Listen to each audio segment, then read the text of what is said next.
Oi pessoal, hoje nós viemos trazer, junto com a contabilidade da JOS, uma contabilidade rural das nossas clientes, a Dábila e a Josi, viemos trazer um conteúdo de suma importância para vocês. A gente vai falar sobre o ITR. Em parceria com a HIT Móveis, a contabilidade da JOS vai hoje nos explicar base de cálculo, como funciona, que maneira que se paga o ITR. Então vai ser um conteúdo bem legal. As meninas estão nesse nicho da contabilidade rural.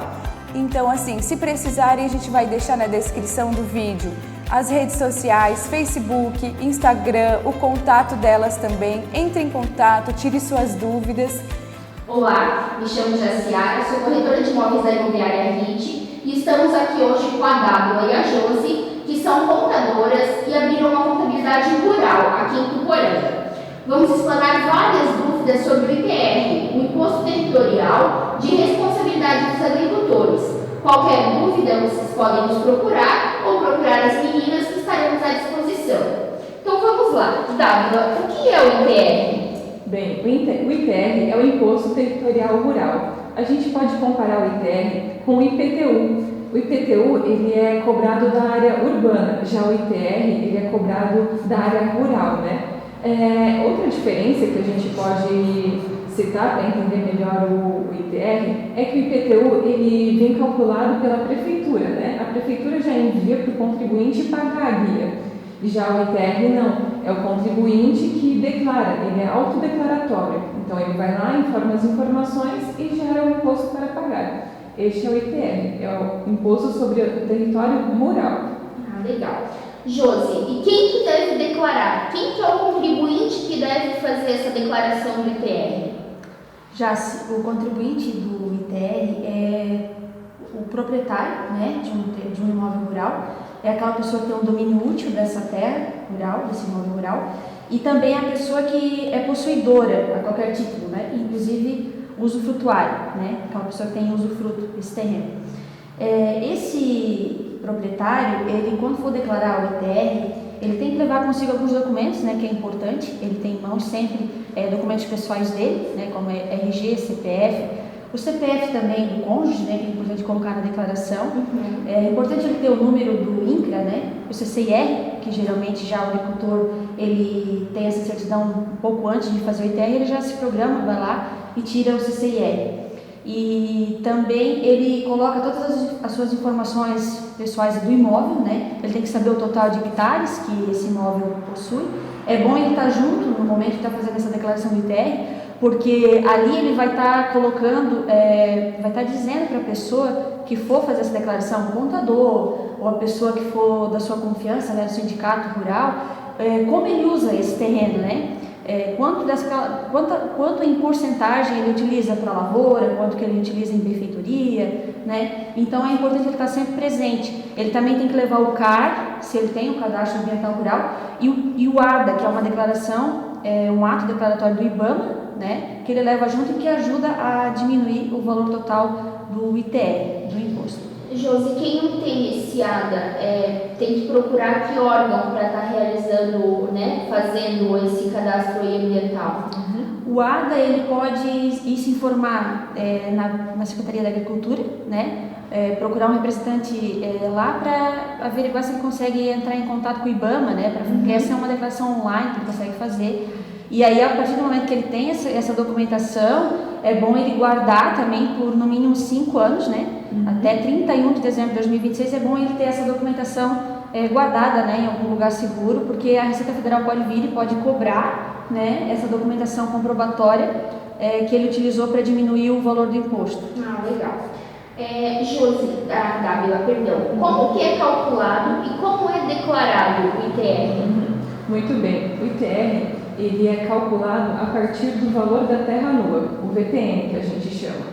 Então, a gente pode entender da seguinte forma: a primeira coisa que a gente deve fazer é encontrar o grau de utilização desse terreno, né? Então, é declarado os valores que a pessoa tem de reserva legal, os valores de APP, né? Daquelas áreas, os valores de hectares que ela tem de pastagem ou de plantação, né? Qualquer tipo de plantação, temporária ou permanente. a partir dessas informações, nós vamos encontrar o grau de utilização desse terreno. Tendo esse grau de utilização, nós vamos utilizar uma tabela disponibilizada pela Receita Federal, onde quem mais utiliza o terreno, menor vai ser o grau de utilização. Então, é como a gente fala, quanto mais eu uso o meu terreno, melhor para o ITR. Então, menor vai ser a minha alíquota que eu vou aplicar sobre o valor da terra nua. Então, tendo o grau de utilização, eu vou colocar o meu valor da terra nua, vou diminuir os bens, as benfeitorias, vou diminuir a minha plantação que não estava vigente naquela data que a gente utiliza como base e vamos aplicar essa alíquota do grau de utilização. A partir desse momento, vamos ter o valor do imposto que deve ser recolhido, que é o ITR, Imposto da Territorialidade Rural.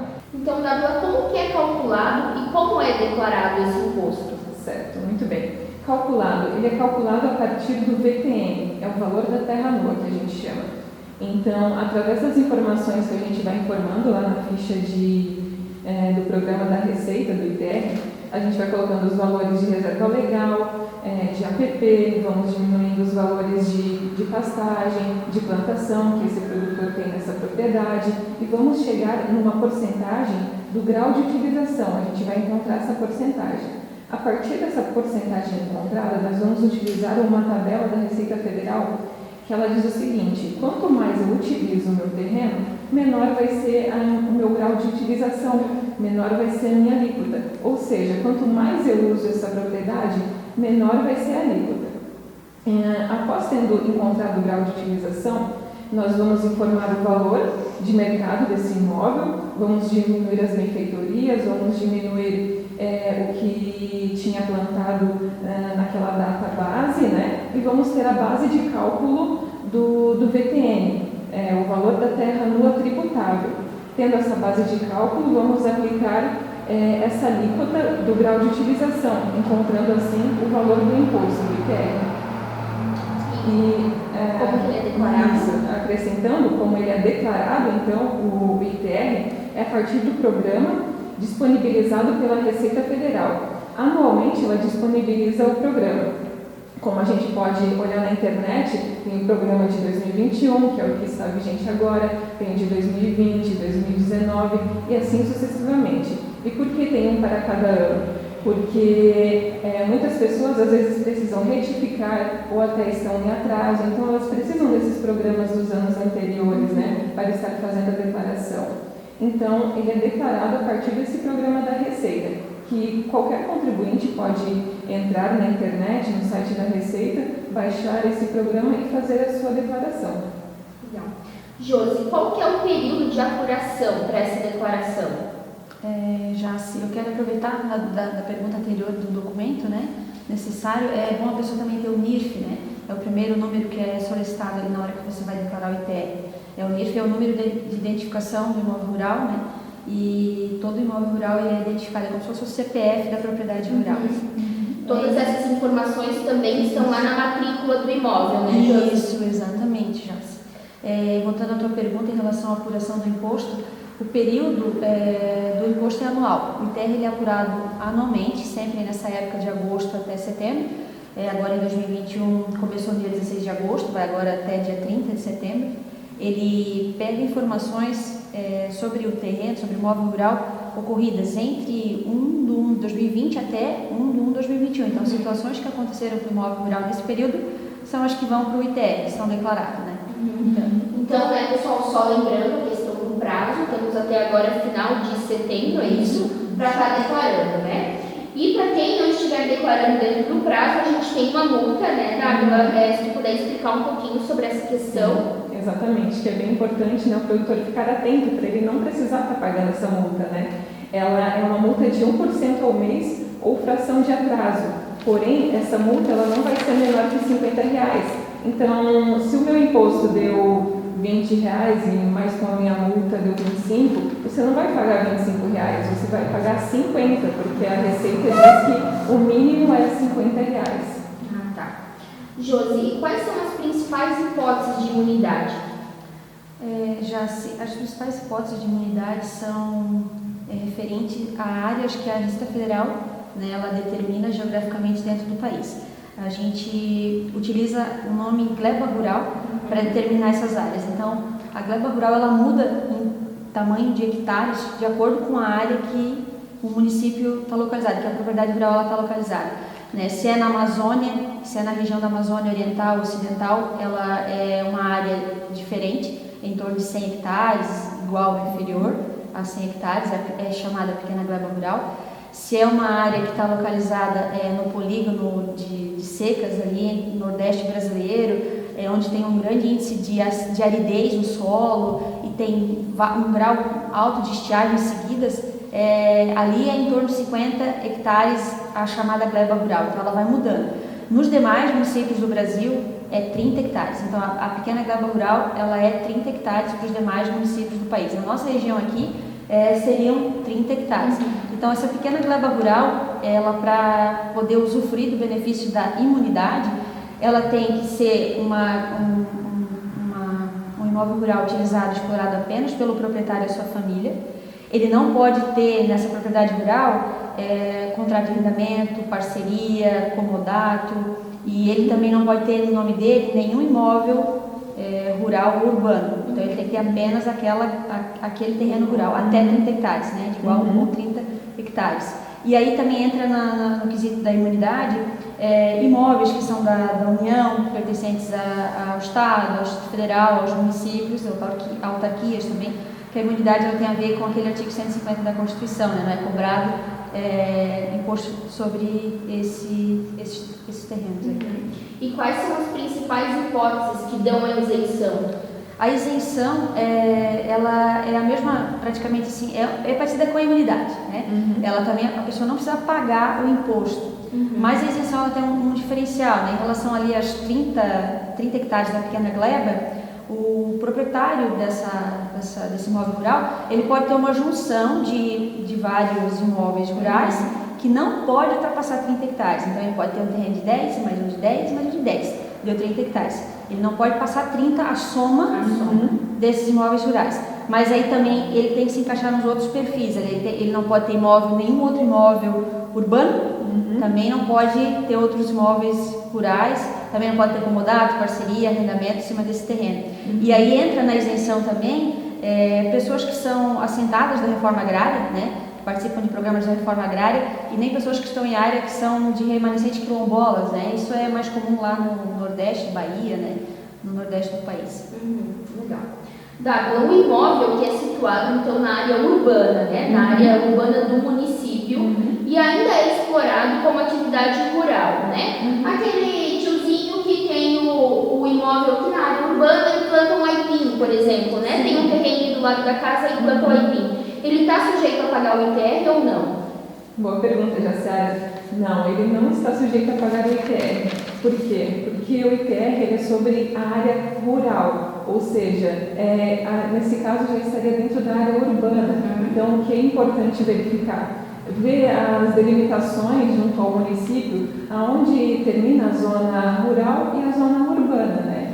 Então, não, ele não vai pagar porque ele está dentro da urbana, ele pagaria neste caso o IPTU. Somente se ele estivesse em área rural, ele pagaria ITR. Então, quem tem dúvida sempre é importante estar vendo a questão do zoneamento, né, do município para estar tirando essa dúvida. Josiane, você falou sobre a gleba rural, né? Você pode explicar um pouquinho para a gente o que é essa pequena gleba rural? Então, Jaci, é um nome diferente, assim, né, digamos assim, mas assim, no sentido mais simples da palavra, gleba quer dizer uma pequena porção de terra. Então, a Receita Federal usa esse termo para diferenciar o imóvel rural de acordo com a área que ele está situado, né? Então, a pequena gleba rural, lá na Amazônia, ela tem um tanto de hectares diferente do que é do que o imóvel situado lá no chamado polígono das secas, né? Na Amazônia Oriental também é diferente. Então, são áreas que a Receita Federal determinou com esse nome, gleba rural, para diferenciar. Então, a pequena gleba rural ela é uma porção de terra e aí ele aloca, ele agrega a situação de imunidade, isenção a esse termo conforme a localização desse imóvel rural. Se tiver na Amazônia Oriental e Ocidental é de 100 hectares ou inferior, Se tiver na parte de polígono das secas lá, ou no Pantanal, é 50 hectares, e no restante dos municípios do Brasil é 30 hectares. Então, a pequena gleba rural, a gleba quer dizer uma pequena porção de terra, e é uma medida que a Receita Federal usa para calcular o ITR. O redatário, né, o mandatário ou o parceiro, eles são contribuintes do ITR? Essa também é uma pergunta que às vezes gera dúvida, né? O proprietário vai lá e arrenda, né? Isso, quem que tem que pagar, né? Quem tem que pagar esse imposto, né? Gera essa dúvida. Olhando assim, no sentido amplo, né? Não, ele não tem que pagar. Quem tem que pagar é o proprietário, né? Porque ele é o dono do imóvel. Mas, se acontecer alguns casos que quem arrendou, né? Ele tomar posse, ele se sentir, não, eu sou dono dessa propriedade, ele não ser mais subordinado, ele não obedecer ao proprietário, aí começa a acontecer o fato gerador do ITR, passando para ele, né? Porque quando acontece um contrato, o proprietário não faz esse contrato com a intenção de dar para ele a posse, é só temporariamente, né? É só para um período ele utilizar aquele terreno. Então, nesse caso, é o proprietário que tem que pagar o ITR. Mas havendo essa intenção do outro de tomar posse daquele terreno, já passa para ele a obrigatoriedade. Claro, né, salvo uma exceção, né, que lá no contrato de arrendamento esteja especificado que o imposto deve ser pago pelo arrendatário, né? Josi, qual que é a relação, então, entre o valor declarado do ITR e do imposto de renda? Tem uma confusão a respeito das siglas, né, que são parecidas para algumas pessoas, mas o ITR e o imposto de renda são, primeiro, declarações diferentes, né? O imposto de renda é sobre o contribuinte, sobre os rendimentos desse contribuinte. E o ITR é uma declaração sobre a propriedade rural, sobre o imóvel rural. Então, no imposto de renda, a gente vai lá e declara informações sobre o imóvel que a gente possui, né? Nesse caso, o imóvel rural, a gente está comparando, o valor pago pelo contribuinte por esse imóvel rural. Na questão do ITR, a gente vai utilizar o valor de mercado para apuração do imposto.